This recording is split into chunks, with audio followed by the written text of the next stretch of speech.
కొంతమంది చేతులతో గుచ్చరు కానీ మాటలతో గుచ్చుతారండి.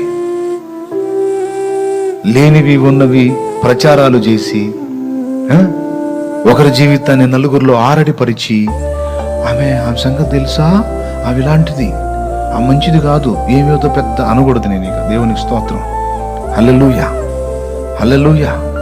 ఈయన మంచోడు కాదు, ఆమె మంచిది కాదు, ఆమెట్లా ఈమెట్లా అని వాళ్ళ మీద వీళ్ళ మీద తప్పుడు ప్రచారాలు చేస్తూ ఉంటారు. అయితే అవి ఉండొచ్చు అండి, చెడ్డ మనిషి అవి ఉండొచ్చు.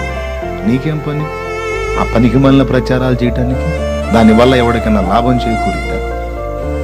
ఎదుటి ఆత్మల్ని పాడు చేసే వ్యక్తి అయితే హెచ్చరించు, జాగ్రత్త, ఆ వ్యక్తితో మీ ఆత్మీయ జీవితం పాడు చేస్తుంది, జాగ్రత్త, అతనితో మీ ఆత్మీయ జీవితం పాడు చేస్తాడో అని చెప్పు.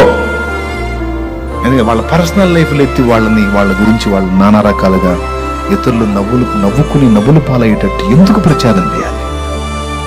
అవతల వాళ్ళని అవమానపరిచి వాళ్ళని రోడ్డుకి ఇచ్చి వాళ్ళ బ్రతుకుల్ని ఎండగడితే నీకు వచ్చే ఉపయోగం ఏంటి? దయ్యపానందం తప్ప.